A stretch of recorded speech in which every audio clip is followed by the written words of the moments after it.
අපේ database management subject එකට අදාළව අපි කතා කරන question series එකේ question set 48 තමයි අද අපි කතා කරන්න බලාපොරොත්තු වෙන්නේ. මේකදී අපිට ප්‍රශ්න පහක් බලා ගන්න හම්බ වෙනවා. අපි මේ ප්‍රශ්න පහ එකින් එක අපේ Hades Skillion software එක open කරලා අදාළ කරගෙන යමු. මම මේ විදිහට අපේ Hades Skillion software එක open කරගත්තා. ඒකේ පළවෙනි ප්‍රශ්නයෙන් අපිට කියලා තියෙන්නේ person student ගේ first name එක වෙනස් කරන්නලු අමන්ද කියන නමට අපි බලමු ඒකට දාලා කෝඩ් එක අපි කොහොමද දාන්නම තියෙන්නේ කියලා. මේදින් අපි ඒකට පාවිච්චි වෙන කෝඩ් එක මේකදී අපි අප්ඩේට් කරන්න ඕනේ රණබිය mysql db කියන එකේ student table එකෙන් ඊළඟට set කරන්න කියනවා first name එකට අමන්ද කියන එක condition එකක් දීලා අපේ student id එක පහ වෙන එකට අපි මේක execute කරනවා. මේක execute කරගත්තට පස්සේ අපි අපේ student table එකට ගිහිල්ලා බලමු අපේ id එක පහ තියෙන එකේනා වෙනස් වෙලා තියෙන කියලා. ඔයගොල්ලෝ බලා ගන්න පුළුවන් first name එක අමන්ද කියන එක මේක වෙනස් වෙලා තියෙනවා. ඒ විදිහට තමයි අපේ පළවෙනි ප්‍රශ්න උත්තරය අපිට බලා ගන්න හම් වෙන්නේ. ඊළඟ දෙවෙනි ප්‍රශ්න කියොත් එම ඒකදී අපිට කියන තියෙනවා teacher id එක දෙක වෙන කෙනාගේ first name එක කමල් කියලා last name එක සේනාදීර කියලා gen එක mail කියලා phone number එක 071 15යි 68යි 959 කියන එකට email address එක kamal@gmail.com කියන එකට වෙනස් වෙන්න ඕනේ කියලා අපි ඊළඟට බලමු. ඒකට අදාළ කෝඩ් එක අපි කොහොමද අදාළම තියෙන්නේ කියලා. මෙතින් අපි ඒකට අදාළ දෙන කෝඩ් එක ඒකට අපි update කෝඩ් එක පාවිච්චි කරලා තියෙනවා teacher table එක update කරන්න කියලා. set කරන්න කියලා තිනවා අපි ඉස්සලා කියපු details ටික ඊළඟ condition එකක් දීලා කියලා දිනවා teacher id එක දෙක වෙන කෙනාගේ මේක වෙනස් කරන්න කියලා. අපි මේක මේ විදිහට execute කරගමු. මේ execute කරගත්තා පස්සේ අපි teacher table එකට ගිහලා බලමු ඒක update වෙලා තියෙන්නේ කියලා.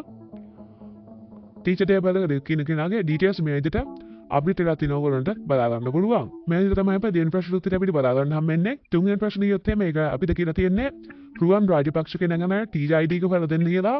ඒකට අදාළ කෝඩ් එක අපි කොහොමද අදාගෙන තියෙන්නේ කියලා බලමු. මෙතින් අපි ඒකට අදාගෙන තියෙන කෝඩ් එක මේකදී අපි teacher id එක select කර ගන්න කියලා දෙනවා teacher table එකෙන් condition එකක් දීලා first name එක රුවන් සහ last name එක රාජපක්ෂ වෙන. එතකොට අපිට රුවන් රාජපක්ෂගේ teacher id එක හම්බ වෙනවා. මම මේක මේ විදිහට execute කර ගන්නවා. මේ විදිහට execute කරගත්තට පස්සේ ඔයගොල්ලෝ බලා ගන්න පුළුවන් අපිට මෙතනින් teacher id එක තුන විදිහට හම්බ වෙනවා. අපි teacher table එකේ ඉඳලා බලමු ඒ id එක දින කෙනාගේ නම රුවන් රාජපක්ෂද කියලා. තුනට ගියට පස්සේ ඔයගොල්ලෝ බලා ගන්න පුළුවන් ඒ නමෙන් ඉන්නේ රුවන් රාජපක්ෂ කියන කෙනා කියලා. එතකොට තමයි අපේ තුන්වෙනි ප්‍රශ්නට අදාළ උත්තරය අපිට බලා ගන්න හම්බෙන්නේ. හතරවෙනි ප්‍රශ්නේ කියොත් එහෙම ඒකදී අපිට කියලා තියෙන්නේ teacher IDs හොයාගන්නලු science කියන subject එක උගන්වන අයගේ ඊළඟට බලමු ඒකට අදාළ කෝඩ් එක අපි කොහොමද හදාගන්න තියෙන්නේ කියලා.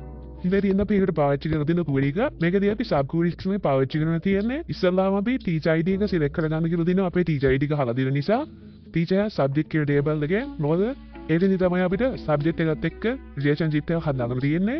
ඊළඟට condition එකක් දීලා subject id එක equal කියලා දෙන්නේ නැහැ in කියලා තමයි දෙන්නේ මෙතන result එකකට වඩා එන්න පුළුවන් නිසා අපේ මේ query එක ඇතුලේ ඊළඟට අපි වෙනින් subject id එක දුන්න නිසා මෙතන select කරන්න කියලා කියනවා subject table එකේ subject name එක science වෙන details ටික මේකදී අපිට එන්නේ අපේ science කියන subject එක කරන teachers එක teacher id ටික මම මේක execute කරගන්නවා.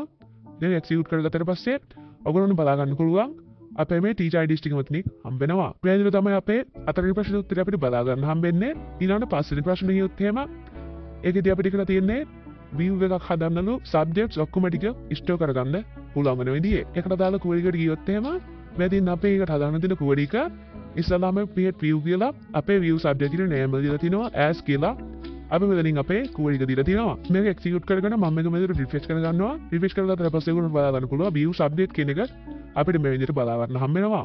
මේ විදිහට තමයි අපේ question set 48 ට අදාළ ප්‍රශ්න වලට උත්තර ටික බලා ගන්න හම්බ වෙන්නේ. අපි question set 49 එකත් එක්ක ඊළඟ වීඩියෝ එකේදී හම්බෙමු.